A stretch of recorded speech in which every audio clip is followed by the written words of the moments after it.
Hello guys, welcome to a new session of RCC. And this will solve one numerical problem based on doubly reinforced beam section, rectangular section. So let's start the question. इसमें बोला गया कि हमें calculate करना है MOR. MOR क्या होता है? Moment of resistance value. ठीक है. एक डबली रीइंफोर्स्ड बीम सेक्शन के लिए हमें MOR की वैल्यू कैलकुलेट करनी है, जिसका कि ग्रेड कौन सा कंक्रीट का ग्रेड है M30 एंड जो स्टील का ग्रेड है वो है FE415. अब ये कुछ ऐसा डायग्राम दिया हुआ है. ये रेक्टेंगुलर सेक्शन है जिसका जो आपका विड्थ है, वो 400 mm है और जो आपकी ओवरऑल डेप्थ है वो 800 mm है. उसके अलावा और क्या दिया गया है कि जो इफेक्टिव कवर की वैल्यू है वो टेंशन जोन में और कंप्रेशन जोन में वो दोनों ही 50-50 है. 50 mm यहाँ पे 50 mm, यहाँ पे 50 mm. ठीक है. उसके अलावा और क्या दिया गया है कि जो कंप्रेशन जोन में जो रीइंफोर्समेंट है उसका नंबर जो है वो 4 है और उसका जो डायमीटर है वो 25 mm है. और जो टेंशन जोन में जो रीइंफोर्समेंट है वो 32 mm डाया की है और 4 बार्स प्रेजेंट है उसमें. तो हमने गिवन क्वांटिटीज लिख ली हैं. अब दिया क्या है हमारे पास? Width of the rectangular section दी हुई है, overall depth of the rectangular section दी हुई है, हमारे पास इफेक्टिव कवर्स की वैल्यूज दी हुई हैं टेंशन और कंप्रेशन जोन में. उसके अलावा हमारे पास जो ओवरऑल डेप्थ है उसको जब हम कवर से माइनस करेंगे तो हमारे पास इफेक्टिव डेप्थ आ जाएगी. तो इफेक्टिव डेप्थ की वैल्यू हम निकाल लेंगे 800 माइनस 50, 800 माइनस 50, उससे आ जाएगी 750 mm. तो यहाँ से इफेक्टिव डेप्थ की वैल्यू निकल आई. अब हमारे पास और क्या क्या वैल्यूज़ निकाल सकते हैं हम यहाँ से? एरिया ऑफ स्टील निकाल सकते हैं टेंशन जोन में, area of steel in compression zone निकाल सकते हैं. Area of steel in tension zone 4 बार है 32 mm की, तो π/4 इंटू 32 का स्क्वायर इंटू 4. तो उससे area of steel in tension, total area of steel in tension निकल आएगा, जिसकी वैल्यू आएगी 3217 mm². अब दूसरी साइड हमारा area of steel in compression 4 बार है 25 mm की, तो यहाँ पे area of steel in compression क्या हो जाएगा? π/4 इंटू 25 का स्क्वायर इंटू 4, जिसकी वैल्यू आएगी 1964 mm. तो अब सबसे पहला स्टेप है जो इस क्वेश्चन में हम करेंगे. सबसे पहले हम limiting depth of neutral axis की वैल्यू निकालेंगे, जो किस पर डिपेंड करेगी? जो डिपेंड करती है हमारी ग्रेड ऑफ स्टील पे. तो हमने ऑलरेडी डिस्कस किया था कि हमारे पास डिफरेंट ग्रेड ऑफ स्टील के लिए डिफरेंट वैल्यूज, जैसे कि हमारे पास जो FE250 है उसके लिए वैल्यू थी हमारी 0.53 इंटू डी. FE415 के लिए हमारी वैल्यू 0.48 डी. FE500 के लिए वैल्यू हमारी 0.46 डी. अब यहाँ से हमारा जो ग्रेड ऑफ स्टील है वो FE415, तो FE415 के लिए 0.48 डी. यहाँ से हम एक्सियल लिमिटिंग की वैल्यू निकाल लेंगे. एक्सियल लिमिटिंग की वैल्यू जो आएगी वो आएगी 0.48 इंटू डी. डी क्या है हमारा? Effective depth of the beam section. Effective depth of the beam section हमारा आ जाएगा 750 जब 0.48 से मल्टीप्लाई करेंगे तो 360 mm आ जाएगा.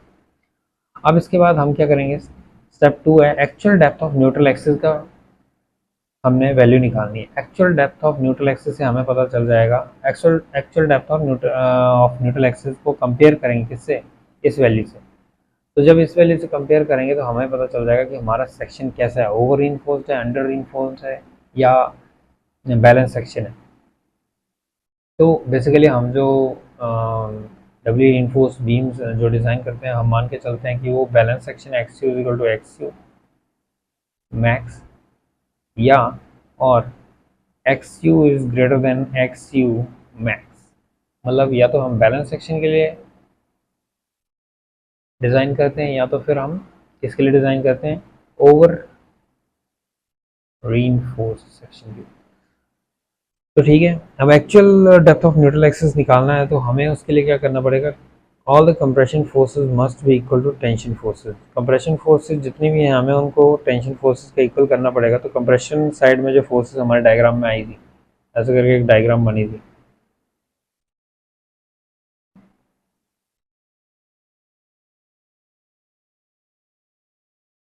यहाँ पे एक C1 था, दूसरा C2 था, C2 C1। अब C2 C1 की वैल्यूज़ को हम ऐड करेंगे, कैसे करेंगे? 0.36 FCK into B into XU, ये आ गई आपकी किसकी? C1 की वैल्यू। अब इसके अलावा हमारे पास दूसरी वैल्यू जो है वो क्या है? FSE minus 0.45 FCK into ASC। ठीक है, जब इसको stress in steel in compression से माइनस करेंगे तो हमारे पास क्या आ जाएगी? C2 की वैल्यू आ जाएगी। उसको जब हम एरिया से मल्टीप्लाई करेंगे तो फोर्स की वैल्यू आ जाएगी। तो कंप्रेशन साइड की दोनों कंप्रेशन की फोर्सेस को ऐड करके हम टेंशन साइड की फोर्स के इक्वल कर देंगे। तो 0.87 क्या हो जाएगा? This all is equivalent to 0.87 Fy into AST। अब जब यहाँ पे वैल्यूज पुट करेंगे तो हमारी जो वैल्यूज आई हैं कौन कौन सी? 0.36 इंटू एफ सी के की वैल्यू 30 इंटू बी की वैल्यू 400 इंटू XU की वैल्यू हमने फाइंड आउट करनी है। अब उसके अलावा हमारे पास एक और वैल्यू जो हमें दी नहीं है, तो वो कौन सी है? FSC। अब FSC की वैल्यू है नहीं है तो हमें FSC ऐसे एज सच ही लिखना है। उसके बाद माइनस 0.45 इंटू 30, FCK की value 30 into area of steel in compression zone, उसकी वैल्यू हमने 1964 लिख दी, इज इक्वल्स टू 0.87 Fy की वैल्यू 415 इंटू जो हमारी AST area of steel in tension की वैल्यू है 3217। ये वैल्यू पुट करके हमारे पास क्या आ जाएगा? हमारा XU की वैल्यू लास्ट में आ जाएगी, जो कि ऐसे आएगी सॉल्व करके कुछ। XU equal to 116149 minus 1964 FSC upon 4320। ठीक है, अब क्या है? अब स्टार्ट होगा ट्रायल्स। अब हम ट्रायल एज्यूम करेंगे। सबसे पहले क्या करेंगे? हम XU की वैल्यू निकालेंगे। तो XU की वैल्यू निकालने के लिए हमारे को क्या चाहिए? हमारे को FSC की वैल्यू नोन होनी चाहिए। अब जबकि FSC की वैल्यू क्वेश्चन में दी नहीं है तो आप क्या करेंगे? सिंपली जब आपका ग्रेड ऑफ स्टील Fe415 दिया है और आपको कॉरस्पॉन्डिंग स्ट्रेन की वैल्यू नहीं दी है, जैसे इस क्वेश्चन में नहीं दी है हमारे पास, इसका इस टाइम स्ट्रेन की वैल्यूज़ नहीं दी हैं, तो हम क्या करेंगे? Fe415 के लिए डायरेक्ट जो वैल्यू है हमारी 350 कंसीडर कर लेंगे, 350 न्यूटन पर mm स्क्वायर। और जब Fe500 होगा तो 420 न्यूटन mm स्क्वायर, ये वैल्यू हम कंसीडर कर लेंगे। तो इस केस में क्या है? हमारे पास ग्रेड ऑफ स्टील है Fe415, तो हम जो वैल्यू कंसीडर करने वाले हैं वो है 350। तो हमने यहाँ पे क्या किया? अज्यूम कर लिया कि हमारी जो वैल्यू है, हमारी जो FSC की वैल्यू है वो है 350 न्यूटन पर mm स्क्वायर। तो हमने जो XU की इक्वेशन बनाई थी, इक्वेशन 1, उसमें वैल्यू पुट कर देंगे। 350 से हमारे पास जो XU की जो actual depth of neutral axis की वैल्यू आ जाएगी वो आ जाएगी 116 mm। अब क्या होगा? अब हम मान लेंगे कि ये किसके इक्वल है, मतलब ऑलमोस्ट हम लेके चलेंगे कि 120 के अराउंड आ रही है। ठीक है, तो अब इसी 120 को यूज़ करके, मतलब actual depth of neutral axis की वैल्यू को यूज़ करके हम स्ट्रेन कैलकुलेट करेंगे। अब जब स्ट्रेन का हमें फॉर्मूला पता ही है, epsilon SC is equal to XU minus DC upon XU into 0.0035। अब जब इसमें वैल्यू पुट की हमने तो क्या वैल्यू आई हमारे पास? एप्सिलॉन SC की वैल्यू आई हमारे पास 0.00204। अब फिर से टेबल की तरफ आ जाते हैं। हमारे पास वैल्यू आई है 0.00204। अब यहाँ से पेन सेलेक्ट कर लेते हैं और रेड ले लिया हमने।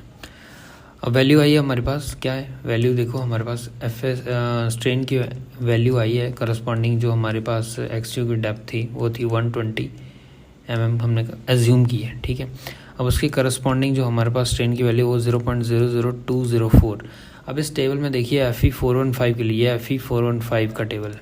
ठीक है, Fe415 स्टील में स्ट्रेन जो आ रही है उसमें ये वैल्यू है या नहीं है? अब जब नहीं है तो कौन सी दो वैल्यूज़ के बीच में आएगी? एक तो ये वाली वैल्यू के बीच में आएगी, दूसरी ये वाली वैल्यू के बीच में आएगी। तो यहाँ पे कहीं लाई कर रहा होगा आपका 0.00204।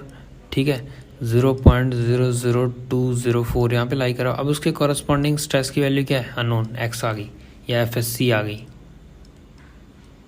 ठीक है, तो अब इसको कैलकुलेट करने के लिए क्या करेंगे? हम दोबारा से हम इसको इंटरपोलेट करेंगे। ठीक है, इंटरपोलेट कैसे करेंगे, देखो ये हमारे पास वैल्यू गिवन है, ये वाली वैल्यू गिवन है, ये वाली वैल्यू जो थी हमारे को कैलकुलेट करके आई है एप्सिलॉन एससी की वैल्यू, ठीक है। और यहाँ से हमने इसके करस्पॉन्डिंग स्ट्रेस की value, stress in steel in compression zone निकालना है। तो अब हम इंटरपोलेशन का फॉर्मूला यूज़ करेंगे। इंटरपोलेशन का फॉर्मूला क्या बोलता है कि 0.00192 minus 0.00204 upon 0.00204 minus 0.00241 is equals to, सारी स्ट्रेन की वैल्यूज़ को हमने यूज़ किया। उसके बाद हम स्ट्रेस की वैल्यू पे आ जाएंगे। 324.8 minus FSE upon FSC minus 342.8। अब यहाँ से सॉल्व करके हमारे पास एक वैल्यू आ जाएगी, उसका अमाउंट है जो मैग्नीट्यूड है वो है FSC is equals to 328.48 newton mm square. अब हम इसको मान लेते हैं कि ये 329 के इक्वल है, ठीक है।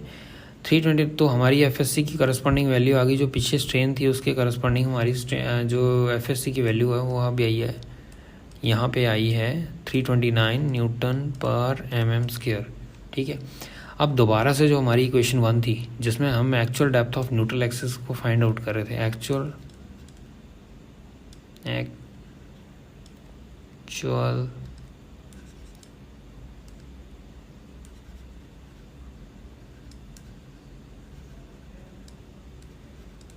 न्यूट्रल एक्सिस को फाइंड आउट कर रहे थे, उससे इक्वेशन क्या थी जो हमारी ऊपर बनी थी, यहाँ पे दिखाता हूँ मैं।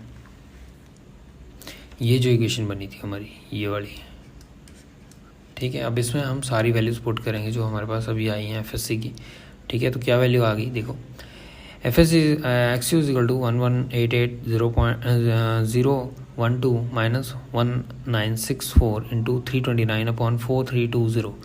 अब यहाँ से वैल्यू आ गई है हमारी XU की। Actual depth of neutral axis की जो कैलकुलेटेड वैल्यू है वो 126 mm के बराबर आ रही है, 125 mm के बराबर आ रही है, ठीक है। अब 125 mm के बराबर या 126 mm आप ले सकते हैं इसको, ठीक है। तो यहाँ पे जब आप और करके पुट करेंगे 126 mm ले लो इसको, ठीक है। यहाँ पे भी 126 mm पुट कर दो जहाँ जहाँ इसकी वैल्यू, ठीक है। तो अब क्या किया हमने, जो हमारी ये वैल्यू कैलकुलेट हुई है, जो हमारी XU कैलकुलेटेड है, XU कैलकुलेटेड वो क्या है, XU एज्यूम्ड क्या थी हमारी, XU एज्यूम्ड की वैल्यू थी हमारी कितनी, हमने एज्यूम किया था कि हमारी XU एज्यूम्ड वैल्यू थी हमारी क्या थी, XU एज्यूम्ड की वैल्यू थी हमने 120 mm कंसीडर की थी। पहले हमने हमारी वैल्यू आई थी 116 mm, फिर हमने उसको एज्यूम कर लिया था कि 120 है। तो 120 अब जो एज्यूम्ड वैल्यू है, ठीक है, और जो हमारी कैलकुलेटेड वैल्यू है, अब वो जो कैलकुलेटेड वैल्यू ये must be greater than the assumed value होनी चाहिए। मतलब ये वाली वैल्यू, कैलकुलेटेड वाली वैल्यू जो है एज्यूम्ड वैल्यू से ज़्यादा होनी चाहिए, तभी हमारा जो ट्रायल है वो सक्सेसफुल है। अदरवाइज़ जो हमने अभी कैलकुलेट की है वैल्यू उसको एज्यूम करके दोबारा से रन करेंगे ट्रायल, और उससे दोबारा से हम FSC वगैरह की वैल्यूज़ को कैलकुलेट करेंगे, और उसके बाद अगर दोबारा अगर ये वाला सिनेरियो बनता है तब तो ओके है, अगर नहीं बनता है तो हम फिर से ट्रायल को रन करेंगे जो नई वैल्यू आएगी XU की।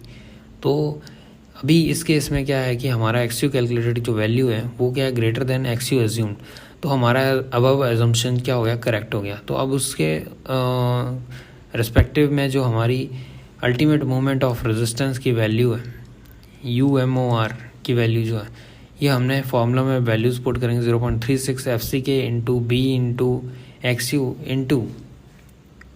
Into D minus 0.42 into XU bracket close plus FSC minus 0.45 FCK into area of steel in compression into D minus D dash, ठीक है।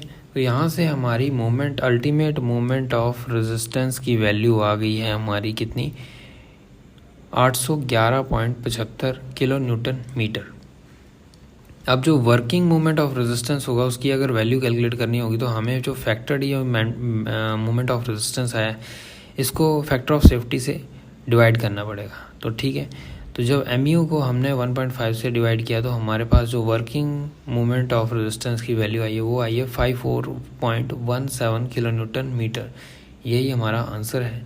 और इन केस अगर ये ऊपर वाला जो पोर्शन था अगर ये करेक्ट नहीं बैठता था इस टाइम, जैसे ये वाला जो आपका जो आप कह सकते हो कि जो हमने ट्रायल रन किया था ये वाला, अगर ये इज़ नॉट ग्रेटर देन आता है तो हमें फिर से दोबारा से ये वैल्यू एज्यूम करनी है और दोबारा से ट्रायल रन करना है।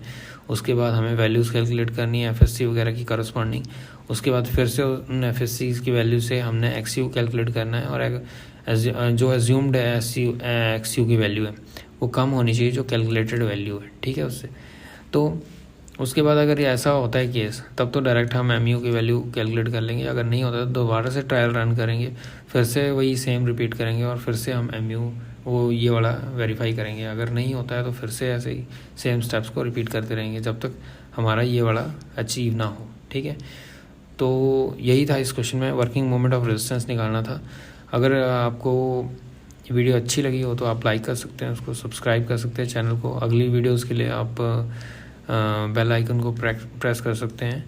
Thank you so much for watching.